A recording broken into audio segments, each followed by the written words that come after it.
Hey everyone, it's me Ryan here at MandRproductions, and welcome back to a brand new episode of Ask MandRproductions, the series where you can ask me anything you want down in the comment section below. So if you guys do enjoy today's video, please leave a like, and if you have a question that you want answered on next week's episode of Ask MandRproductions, please leave in the comment section below. Let's get started.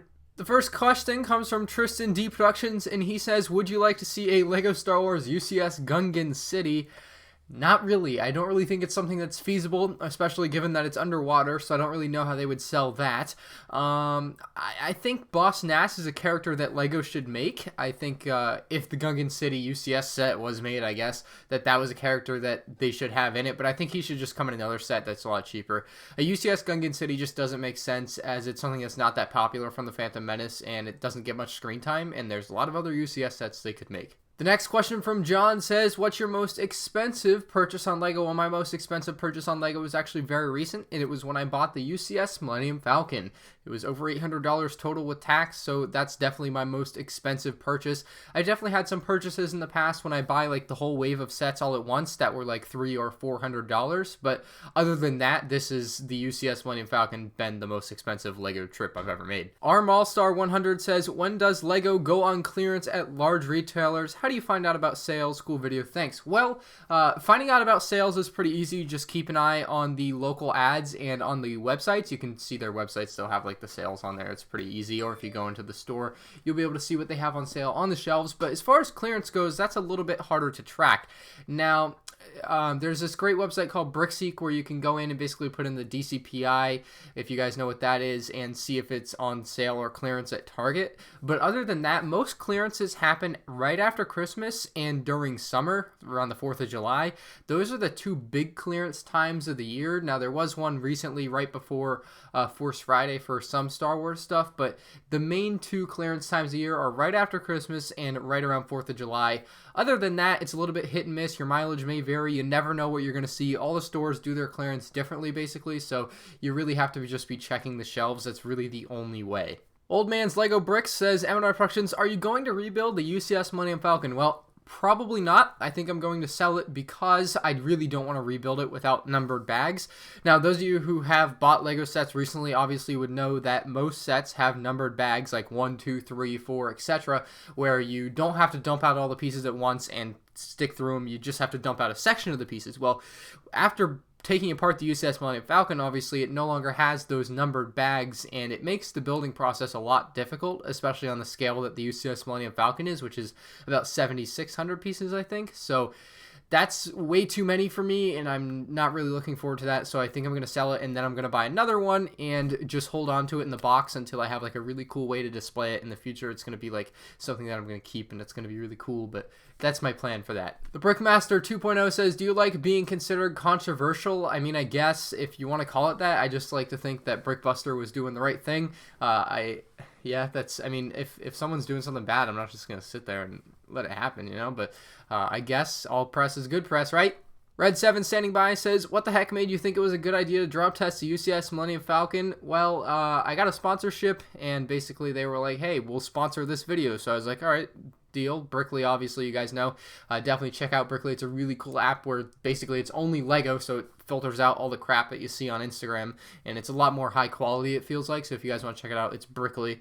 There's a link down in the description I'll put there. Our good old President Ronald Reagan says, which is the most expensive minifigure and LEGO set you have? Not the UCS Millennium Falcon, the second most expensive set. Well, the most expensive set I have that isn't the UCS Millennium Falcon right now is the UCS Imperial Shuttle. It costs $260 retail. Everything else I have is $250 and under. The most expensive minifigure I have is probably Chrome Darth Vader, which is worth about $100, if not more. Although I really want that gold C-3PO.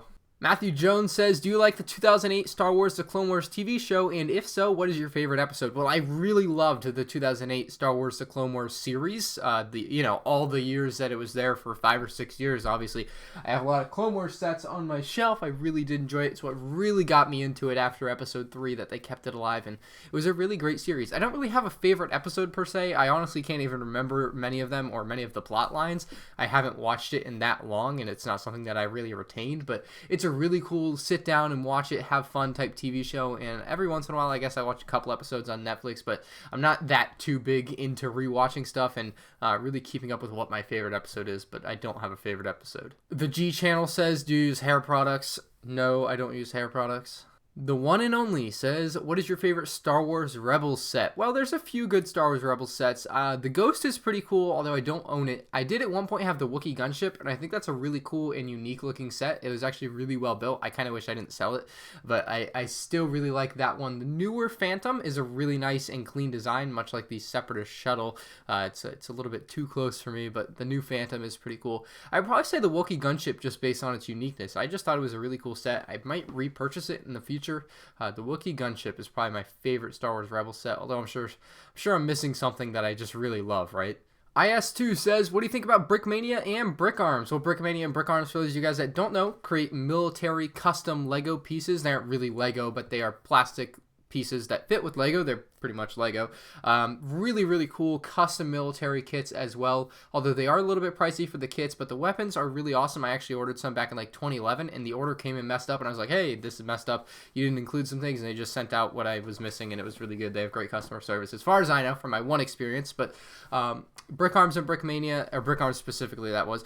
Brick Arms and Brick Mania, I think they are basically the same thing now, right? But really cool. They do really great military stuff. Some of the first people to be doing that, so I would definitely recommend checking them out if you guys don't know about them and you're into the military stuff, because they make something that Lego does not. Alex says, what are your thoughts on the announcement of the Taj Mahal set, which is, by the way, guys, a remake. So the Taj Mahal is being re-released. I'm actually really excited for this because, not because I'm going to get it, but because it opens up the door for a lot more. There are rumors right now of a 2018 Super Star Destroyer re-release from 2010 or 11, I believe it was. And that makes me really excited. That's a set that I really want and obviously don't want to pay the secondary market price for, and it will fit real nice up on that shelf when I get it. It's going to be probably 400. I'm expecting the price to go up because it originally retailed for $400, so maybe 450. Hopefully not 500, but either way I'll pay it honestly. But the Super Star Destroyer is supposed to be getting remade, so I'm really excited about that, and hopefully they'll do more in the future. I think this really opens the floodgates for stuff like this. The fans definitely want it, and Lego is finally listening about the remakes thing. I know they in the past had done some remakes. It didn't do so hot, but I think now it's a different market. It's a different world. There's a lot more collectors. There's a lot more people that are really into this, and I think it's going to do really well, and I'm really excited to see more remakes in the future, especially of some really cool Star Wars UCS sets that maybe some of us missed out on. And Danny says, would you want a Rogue One and Last Jedi video game? Well, if you guys didn't know, they had a Lego Star Wars The Force Awakens video game, but they did not make a Rogue One video game, so they probably won't be doing that, although I do hope they make a Last Jedi video game just because they made The Force Awakens. I think that they should make video games only for the episodical video or movies, just because I think every year a Lego video game is going to be too hard for people to like get into, I think. But I think every other year with the episodical movies, I think works great. It helps keep a storyline with them, and I just really look forward to getting that Last Jedi game and playing it, because with The Force Awakens, I got it day one, I played it day one, and I didn't play it again because I like Call of Duty too much, right? Cheesy Brick Film says, do you think Luke will die in The Last Jedi? Ooh, this is a tough question for me. Now, I honestly think, now spoiler alert, I guess, but this is just thoughts, obviously not what actually is going to happen in the movie. Probably, maybe, it might, who knows. I think that Princess Leia or General Leia or Leia will die. I think that, obviously, given that Carrie Fisher died in real life, I think they need to do something to kind of close that storyline, unfortunately, as much as it might not be what some people want, but I think they should close that storyline. As far as Luke goes, I think Luke... Wow, that's a tough question. I think Luke might make it out of this one. I think he might make it out of this one. He might make it to episode 9 for an epic death at the end of episode 9. Who knows? But I think he'll make it through this one, but maybe he won't. You know, it's 50-50, right? I'm just guessing, so we'll see. I'm really excited for the movie. It's going to be a great night when that movie comes out. I can't wait to sit down in the theater and watch that thing. I'm just going to be in awe the whole time, right? Just waiting for something to happen. And lastly, Andre says, what set or minifigure that has been remade do you think the original is better than the remake? So this is a remake that is worse than the original version. So the remakes that I think are worse than the original version are the AAT from 2015. I think that, you know, I really didn't like that set. I think the original version was better, especially the Clone Wars version of it was a lot better. The AAT from 2015 As far as minifigures are concerned, LEGO has really done a great job upgrading minifigures. However, I have caught wind that the new Captain Phasma minifigure in 2018 is going to be worse than the 2015 Captain Phasma minifigure. So the Captain Phasma minifigure is going to be worse. You heard it here first. I'm a poet and I didn't know it. I have seen the picture of it. I won't post it because it's right now, probably going to give me a copyright strike, right? But I think the new Captain Phasma minifigure is definitely worse than the old one. It just looks really weird now. You guys will see what I'm talking about when it finally comes out. Unless it was like a leaked picture, a fake leaked picture of like a fake Captain Phasma, who knows? But as far as I know, the new Captain Phasma is kind of a step in the wrong direction as far as I'm concerned. If you guys did enjoy this week's Ask MandRproductions, let me know with a like on the video. If you guys are new around here, hit that subscribe button, turn on the notifications so you don't miss any future videos.